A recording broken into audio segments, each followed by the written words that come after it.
కృష్ణాష్టమి పండుగ కదా. కృష్ణాష్టమి అంటే ఏమిటి? అవును పిల్లలు, సృష్టి స్థితి కారకుడైన శ్రీకృష్ణుడు జన్మదినాన్ని కృష్ణాష్టమిగా చేసుకుంటాం. శ్రావణ బహుళ అష్టమి రాత్రి రోహిణి నక్షత్రంలో శ్రీకృష్ణుడు జన్మించాడు. కృష్ణాష్టమి, గోకులాష్టమి, అష్టమి రోహిణి, శ్రీకృష్ణ జన్మాష్టమి, శ్రీకృష్ణ జయంతి ఇలా రకరకాలుగా పిలుస్తుంటారు. కృష్ణాష్టమి పండుగ రోజు పూజ చేసుకుని శ్రీకృష్ణుని లీలలను తలుచుకుంటారు కదా. కృష్ణుని లీలలను మేము తెలుసుకోవాలని అనుకుంటున్నాము. కృష్ణుడిని కన్నయ్య అని కూడా పిలుస్తారు. చిన్నతనంలో కన్నయ్య అల్లరి పిల్లాడుగా తన శిల్పి చేష్టలతో జీవిత పరమార్థాన్ని వివరించాడు. మట్టిని తింటూ తన తల్లికి దొరికి తన నోట్లో బ్రహ్మాండాన్ని చూపించాడు. వెన్నెదమ్మగా మారి గోపికలతో పాటు అందరి మనసులోనూ దోచుకున్నాడు. అంతేకాదు గొప్ప బాలకుడిగా, అసుర సంహారిగా, ధర్మ సంరక్షకుడిగా ఎన్నో పాత్రలు పోషించాడు. కన్నయ్య ఎన్ని పాత్రలు పోషించినా అంత లోక కళ్యాణం కోసమే. వేణుమాధవుడు లోకానికి గురువు. గీతను బోధించి లోకంలో ఉండే ప్రతి ఒక్కరికి దారి చూపాడు.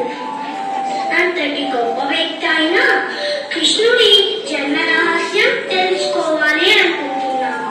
పిల్లలు పదండి, మా స్కూల్లో కూడా కృష్ణాష్టమి వేడుకలు జరుపుకుంటున్నాం కదా, వెళ్ళి చూద్దాం. మీరు చాలా కొత్త విషయాలు తెలుసుకోవచ్చు. కృష్ణుడి లీలను కూడా చూడవచ్చు. నీ చెల్లి యొక్క 8వ సంతానంగా పుట్టిన బిడ్డ నిన్ను వధిస్తాడు. నిన్నింత ప్రేమగా చేసుకున్నాను, నన్ను చంపే హంతకునికి తల్లిని కాబోతున్నావా? అదేలా జరుగుతుందో చూస్తా. ఇప్పుడే నిన్ను చంపేస్తాను. బాబా, కాస్త కూడా కనికరం లేకుండా ఇంత దారుణానికి ఎలా పోతున్నావు?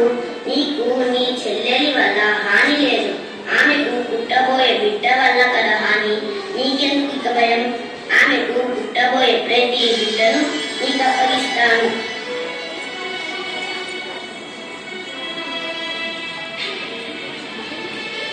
నా మాట ప్రకారం ఈ బిడ్డను నీకు అప్పగిస్తున్నాను. నీ 8వ సంతానం వలన కదా నాకు ప్రమాదం. మొదటి సంతానం వలన ఏ ప్రమాదం లేదు. నీ బిడ్డను నువ్వు తీసుకో.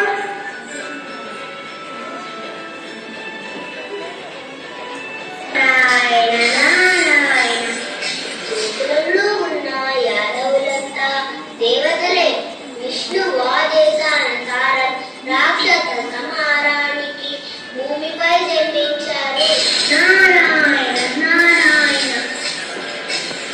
కంసుడు దేవకి వాసుదేవులను చెరసాలలో పడేసి వారి 6 శిశువులను చంపేశాడు.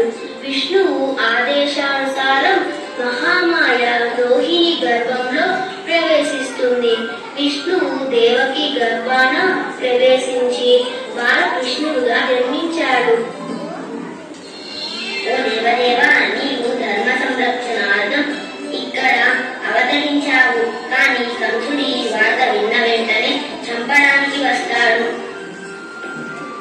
నీ నిజ స్వరూపాన్ని ఉపసంహరించుకొని మానవి రూపాన్ని ధరించు.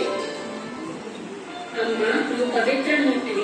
పూర్వజన్మలో నా కోసం ఎంతో తపస్సు చేశావు. నేను నీకు కుమారుడిగా జన్మించాలని వరం కోరుకున్నాను. అందుకనే బిడ్డగా ఇప్పుడు జన్మించాను. శిశువు రూపంలో ఉంది నేనే అని నువ్వు తెలుసుకోలేవు. కాబట్టి నేను ఈ విశ్వరూపాన్ని చూపించవలసి వచ్చింది. కారాగారం నుండి బిడ్డను ఎలా బయటికి తీసుకువెళ్ళాలి అని ఆలోచిస్తున్న సమయంలో కారాగారం తలుపులు వాటంతట అవే తెరుచుకున్నాయి. సంఖ్యలు తెగిపోయాయి. భటులు గాఢ నిద్రపోయారు. ఉన్నతోటగా వర్షం కురుస్తుంది.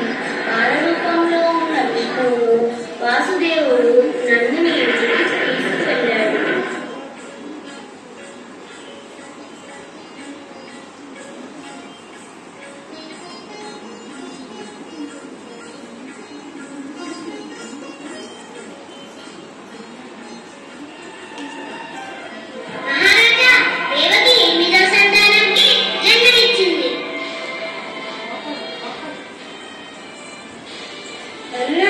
ఈ చిన్నారి బాల నీ కోడలు వర్ష.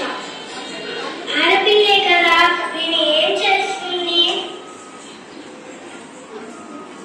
మూర్ఖుడా, నన్ను చంపడానికి ఎందుకు వృధా ప్రయత్నాలు?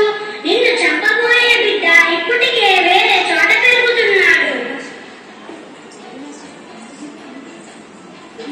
ఈ విధంగా కృష్ణుడి జననం జరిగింది. చిన్నతనంలోనే శకటాసురుడు, త్రినావర్తుడు అనే రాక్షసులను సంహరించాడు బాలకృష్ణుడు.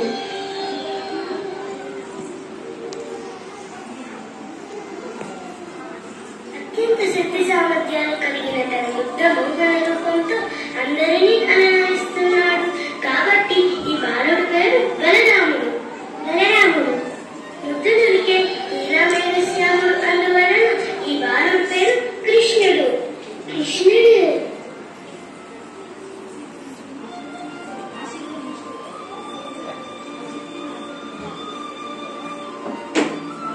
రోజులు గడుస్తున్న రోజు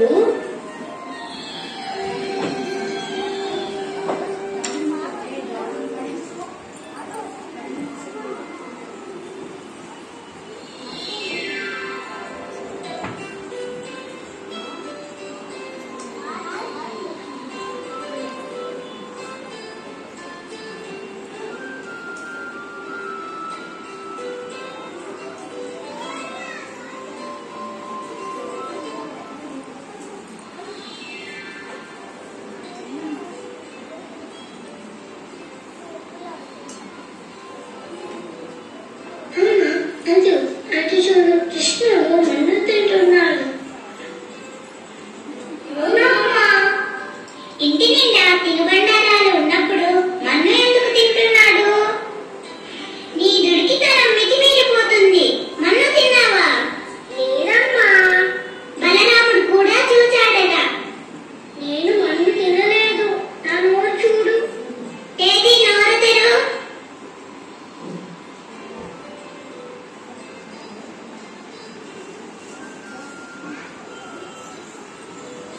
ఒకరోజు యశోద వెన్న తీస్తుండగా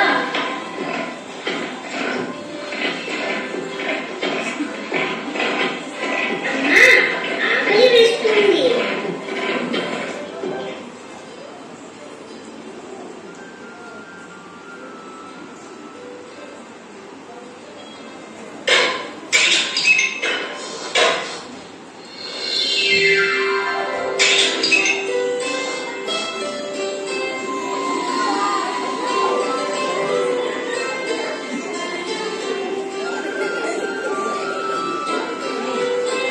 చివరికి తల్లి ప్రేమకు నొంగిపోయాడు కన్నయ్య.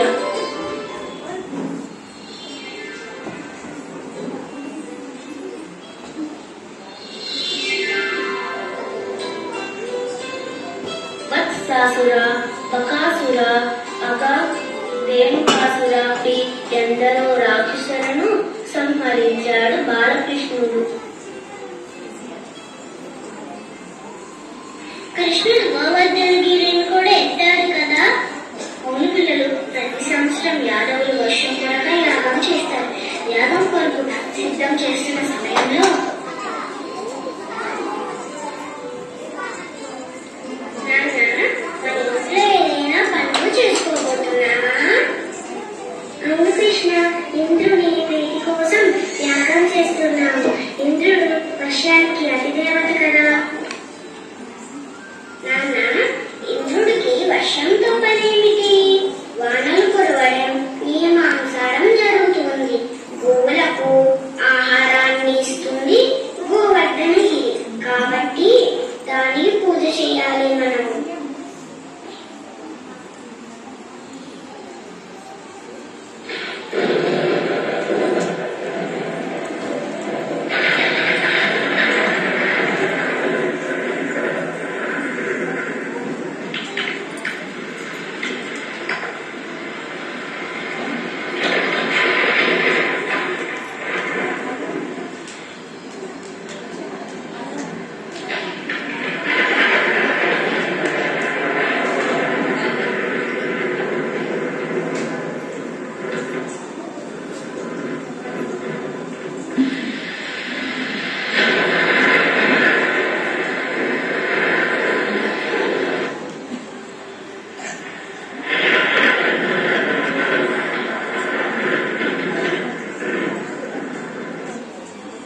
మందరగిరిని ఎత్తి ఇంద్రుడి బారి నుండి కాపాడాడు బాలకృష్ణుడు.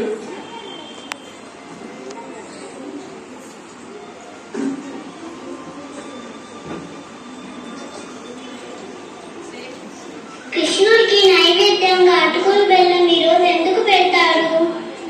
కృష్ణుడికి కుచేలుడు మిత్రుడు ఉండేవాడు. కుచేలుడు చాలా దారిద్ర్యంలో ఉన్నప్పుడు ఒకరోజు కృష్ణుడిని కలిసి ప్రేమగా అటుకులు ఇచ్చాడు. కృష్ణుడికి ఆ అటుకులు తీసుకుని కుచేలుడికి సాయంత్రం ప్రసాదించాడు. కనుక ఈ పండుగ రోజు బెల్లం కలిపిన అటుకులను పూజలో తప్పకుండా ఉంచుతాడు. కృష్ణుడు గీతను బోధించాడు అని చెప్పారు కదా, మనం రోజు చదివే గీతను కృష్ణుడు బోధించాడా? అవును, అక్కడ చూడండి. చంచలం హి మనః కృష్ణ ప్రమాది బలవదృఢం తస్యాహం నిగ్రహం మన్యే వాయోరివ సుదుష్కరం. ఓ కృష్ణ, ఈ మనసు చాలా చంచలమైనది, అల్లకల్లోలమైనది, బలమైనది మరియు మూకు పట్టుదల గలది. దీన్ని నిగ్రహించటం వీచే గాలిని నియంత్రించటం కన్నా ఎక్కువ కష్టంగా అనిపిస్తున్నది. శ్రద్ధావాన్ లభతే జ్ఞానం తత్పరః సంయతేంద్రియః జ్ఞానం లబ్ధ్వా పరాం శాంతిం అచిరేణాధిగచ్చతి. ఇంద్రియాలను జయించి శ్రద్ధ సహనాలతో ఏకాగ్ర సాధన చేసేవాడు జ్ఞానాన్ని, దానిని పొందిన వారు శీఘ్రకాలంలోనే పరమశాంతిని పొందుతారు. ఉద్ధరేదాత్మనాత్మానం ఆత్మానమవసాదయేత్ ఆత్మైవ హ్యాత్మనో బంధుః ఆత్మైవ రిపురాత్మనః. నీ మనస్సు యొక్క శక్తిచే నిన్ను నీవు ఉద్ధరించుకొను, అంతేకాని పతనమైపోవద్దు. ఎందుకంటే మనస్సే మన శత్రువు అవ్వచ్చు. అభయం సత్వ సంశుద్ధిః జ్ఞానయోగ వ్యవస్థితిః దానం దమశ్చ యజ్ఞశ్చ స్వాధ్యాయస్తప ఆర్జవం. నిర్భయత్వము, అంతఃకరణ శుద్ధి, జ్ఞానము, ఆధ్యాత్మిక దృఢ సంకల్పము, దానము, ఇంద్రియ నిగ్రహము, యజ్ఞము చేయుట, పవిత్ర గ్రంథ అధ్యయనము, తపస్సు మరియు నిష్కాపట్యము ఇవి దైవీ గుణములు. దంభోదర్పోభిమానశ్చ క్రోధః పారుష్యమేవ చ అజ్ఞానం చాభిజాతస్య పార్థ సంపదమాసురీం. ఓ పార్థ, దంభము, దురహంకారము, గర్వము, క్రోధము, మొరటుతనము మరియు అజ్ఞానము అనేవి ఆసురీ స్వభావము కలవారి గుణములు.